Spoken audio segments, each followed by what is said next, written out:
and it's time to complete our Week 4 fantasy football rankings by going through the most underappreciated position in all of fantasy football, which is the kicker position. I do kicker rankings every single week for fantasy football purposes because they are not a position to be ignored and they have significant value when you're trying to get every and you can against your opponent. And I'm also the only fantasy football YouTuber who covers kickers on a weekly basis. So please make sure to go down there and drop a like on this video and subscribe to the channel if you have not done so already to show your support. It is greatly appreciated.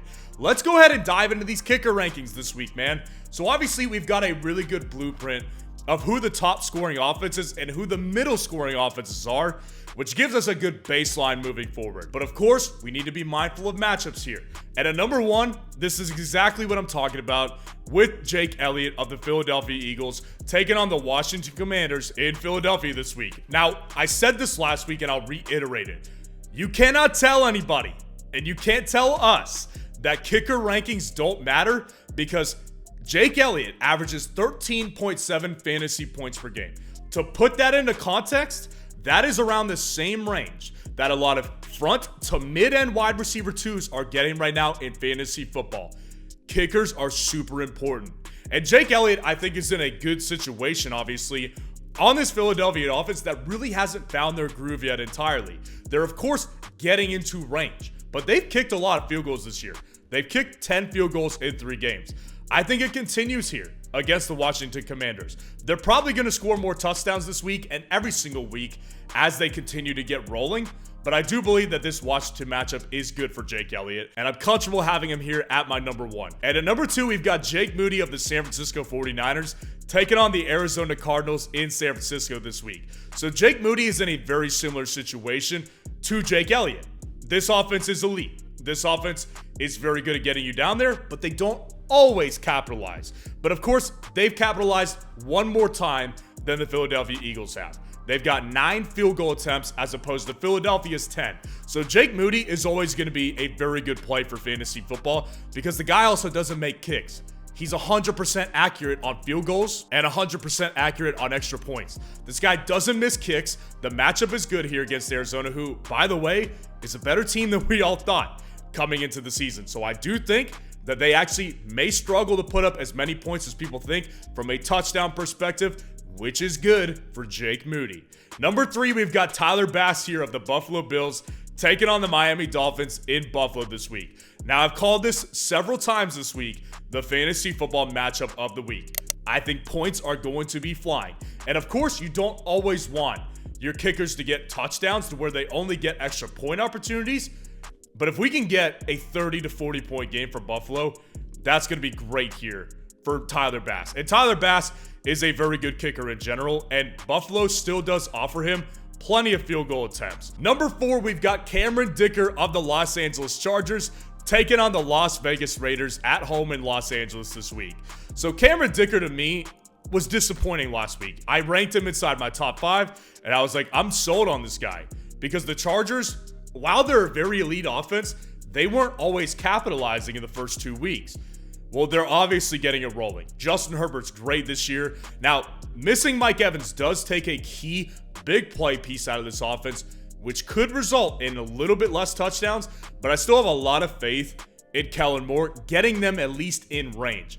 And this is a matchup to take advantage of. Versus the Las Vegas Raiders, I like Cameron Dicker this week. I think that he's in great position to continue to do good in fantasy football because the guy has kicked all 9 extra points attempts and he's made all 9 of them. Cameron Dicker's a pretty accurate guy, and I'm always comfortable having him inside my top 5 at least.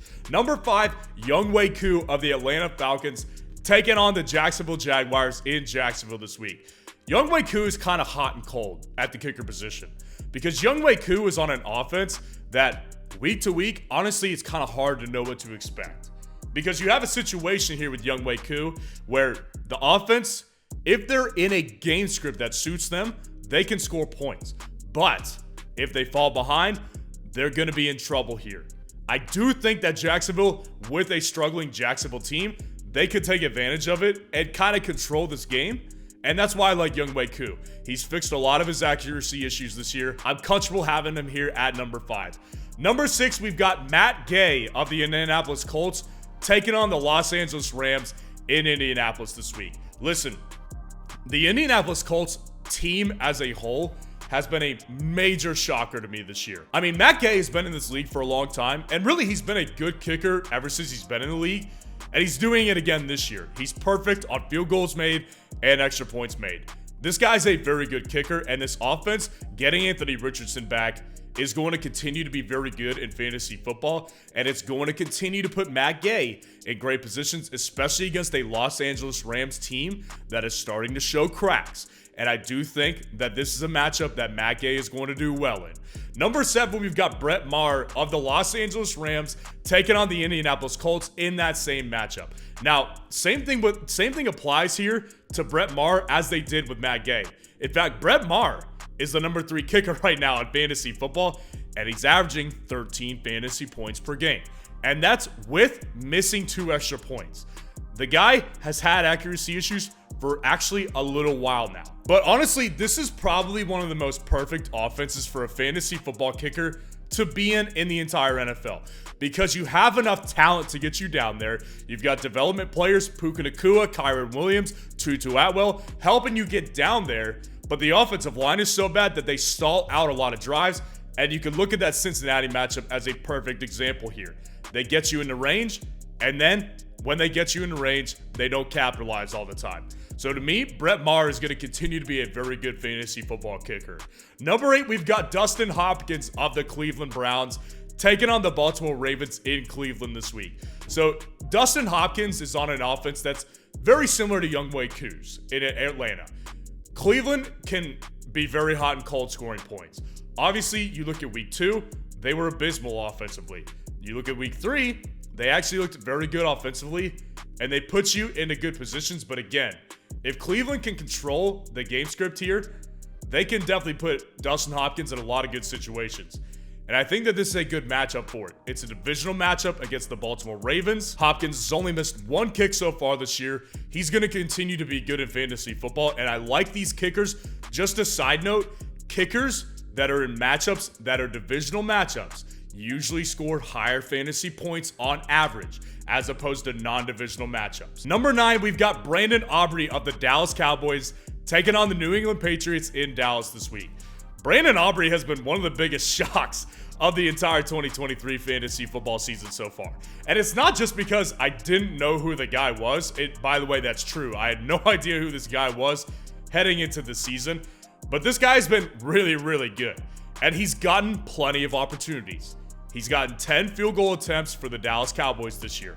Again, great offense to be a kicker in. They get you down there, they get you in range, but they don't always capitalize. And that leaves a lot of opportunities for a kicker to capitalize on. He's kicked a 55-yard long field goal this year, so we know he has the leg, and we know he's getting the opportunities. New England's defense, I think, is going to be a tougher out this week. But again, you give this guy a couple of opportunities to kick field goals, I like his chances a lot to get you plenty of fantasy points this week. Number 10, Justin Tucker of the Baltimore Ravens, having a down year and taking on the Cleveland Browns in Cleveland. Like I said, definitely having a down year. He's already missed 2 field goal attempts, and I had him inside the top 12. I said, yeah, he missed a field goal last week. Big deal. It doesn't happen much. Well, this is the 2nd straight week now that he's missed a field goal attempt. I don't know what's happening right now, but it's not looking good for Justin Tucker. But again, divisional matchup gets him inside the top 10 here because Justin Tucker is going to get opportunities against a very stout Cleveland defense that is probably going to hold Baltimore to less than 2 or 3 touchdowns. Number 11, we've got Evan McPherson of the Cincinnati Bengals taking on the Tennessee Titans in Tennessee this week. So Evan McPherson, along with all of the Cincinnati Bengals offense, really started slow this year. And Evan McPherson is a guy that is on a really typically great offense. So when you have issues like the Bengals have been having over the past several weeks, the fantasy football kicker upside is not there. That's the thing. Kickers are very dependent in fantasy football on their offense to get them down there in the range, but they did it plenty of times against the Los Angeles Rams, and he was very good. He hit several long field goals in that game, and I think that they're going to continue to improve this offense. Tennessee's defense, they're reeling right now. They're good against the rush, but they're awful against the pass, and Cincinnati is starting to find their groove a little bit here. So I think that Evan McPherson is probably going to start cracking these top 12 rankings more and more over the next several weeks and months. Jason Myers, rounding out the top 12, is Jason Myers of the Seattle Seahawks, taking on the New York Giants on Monday night in New York. So Jason Myers has been very good, and honestly, he should have cracked my top 12 much earlier than he already has. Jason Myers is the kicker 8 in fantasy football right now. Now, the problem that I've had with Jason Myers over the weeks is that he has missed some kicks. He's 8 of 11 in field goals right now, giving him a 72.7% field goals made. That's not a very good number, and they're getting him in range. 11 field goal opportunities is the most in the league so far. So he's got opportunities, and I think there will not be a shortage of opportunities in this game versus the Giants defense, who possibly is the worst defense in the entire league. I like Jason Myers for this week. It's a pretty easy no-brainer to start including him in my top 12 kicker rankings. So let me know what you think of the kicker rankings in the comments below, and what matchup questions you need answered before Week 4 fantasy football. And if you want to see the top 12 defense rankings for Week 4 fantasy football, click on this video right here.